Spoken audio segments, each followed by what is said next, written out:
I'm with Michele Cantoni from the Amwaj Children's Choir. When was the choir started? The choir started in 2015.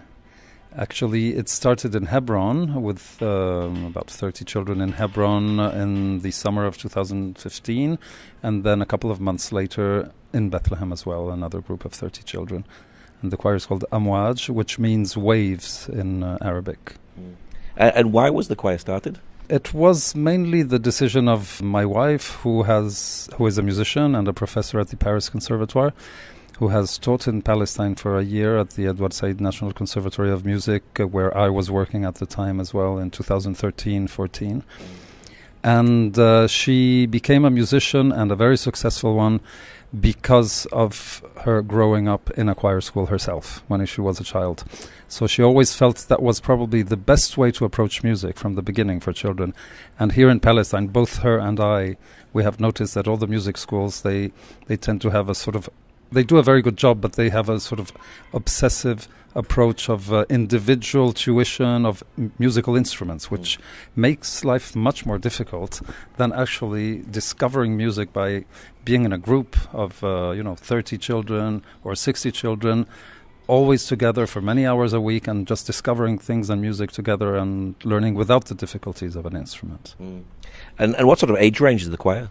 So we wanted to start with children between 8 and 12, and then very quickly, in a few weeks, the age range expanded because of little sisters, older brothers wanting to join and so on. So now we have these 60 children, and the age range is 7 to 17. And you're doing a choir, one in Hebron and one here in Bethlehem? Technically it's the same choir because we do most concerts together and so on, but the classes are separate. So every week the teachers go for 8 hours in Hebron and 8 hours in Bethlehem, and then maybe once a month the two choirs are joined together. So the Amwaj Choir is actually Bethlehem and Hebron. It's the two together. Yeah. And what kind of music do you perform? All sorts of repertoires, and in all sorts of languages. I mean, there is usually a proportion which is in favor of Arabic repertoire, but the children sing in 22 different languages already, 25 different languages. So let's say if we have 10 languages in a program, one of them is Arabic, and there will be more songs in Arabic than in any other language alone. Do the children get the chance to travel abroad? So we managed through our artistic partnerships with international artists, in particular with a children's choir in France, which is of an amazing level, from a cathedral in Lyon, the Petit Chanteur de Lyon. We managed to get the interest of people abroad, in particular in France, because we have many connections there. And so also due to the intensive tuition, the intensive character of the pedagogy of Amwaj, already after 3 years, so in the summer of 2018, we were able to tour France and to sing in the most amazing halls in France, like the Philharmonie in Paris, and yeah, it was the first time the kids left the country, and definitely not the last. Yeah. Do you also invite other choirs to come here? Yes, absolutely, and this was really something which we were very happy about. It was to have, in the summer of 2017, 30 children aged, I think, 10 to 13 from Lyon come to Palestine to stay in the families of our kids and so on, which is, I think, the first time it actually happens, because choirs of children have come to Palestine in the past, but usually they were staying in Jerusalem and maybe just performing in Jerusalem and so on, and not interacting with local musicians, local children. And this time, of course, it took a while to reassure their families that they were not coming to a war zone, and they would not be in danger. But then so these 30 children of the Petit Chanteur de Lyon came, and it was an amazing experience, and it's also thanks to that we then went to France to them the following year. Do they all wear traditional dress or traditional uniform? No, not traditional. We have, for the first 2 years, we have used some basic T-shirts of, since Amwaj means waves, of two sorts of blue, two shades of blue with the logo of Amwaj on them. Now we're starting to think of getting some more formal and more traditional, maybe embroidered uniforms. For now, they have either the colored T-shirts or black shirt and black trousers. Can music touch someone's life? Definitely, it can touch it, it can change it. And I guess my wife and I are the first people who can say that, and I hope our children will keep feeling that it's the same for them. Yeah. If you have someone who can't sing, can you actually improve them and make them better singers? Absolutely. And this has happened not only in Amwaj, but I mean, we have witnessed this over the last 3 years in Amwaj, in particular because our criteria for selection was exclusively that the children committed to 8 hours a week of tuition, of collective classes and so on. And there were quite a few who had, not all of them had never sung, but quite a few who really had very hard time singing at first. And a few months later, most of them were completely transformed and, discovering their possibilities and skills. Yeah. Does being in a choir improve their confidence?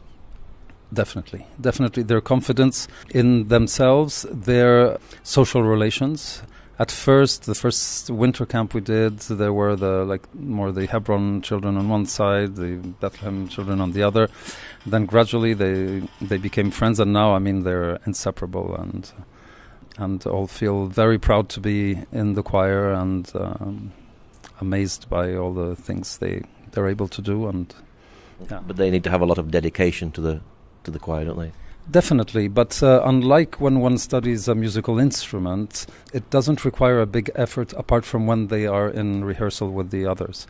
They don't have to practice at home for hours, and it's dedication, but towards something which is always a collective effort and a very pleasant effort. Although, I mean, the schedules and the classes that are organized by Mathilde, my wife, are very demanding, yes. So, I mean, we realize they're doing a very, very hard work, but I think they're very happy to do it. At least now they're completely convinced that it's worth it. It's like one big family, really, isn't it? Indeed. Yeah. When you think of a choir, you think of a church setting. So is it like a church setting, or is it just completely different with music and everything? A church setting in what sense? Like traditional Christian music. Well, I mean, of course, that's where it originates, at least in Europe. I mean, but our choir in particular is non-confessional. I mean, we don't, although we do some concerts in churches. For us, performing in churches is merely seeing the church as a performance space where the acoustic is lovely and it's easier to sing than in dry halls or open air. And of course, the repertoire will be some of it is inspired by the church tradition in the West. A lot of it is not from other cultures, but so I would say yes. At the origin of choir schools, there is the church, but not in the case of Amwaj, I would say. Do you do special things for Christmas and Easter? Yeah, indeed.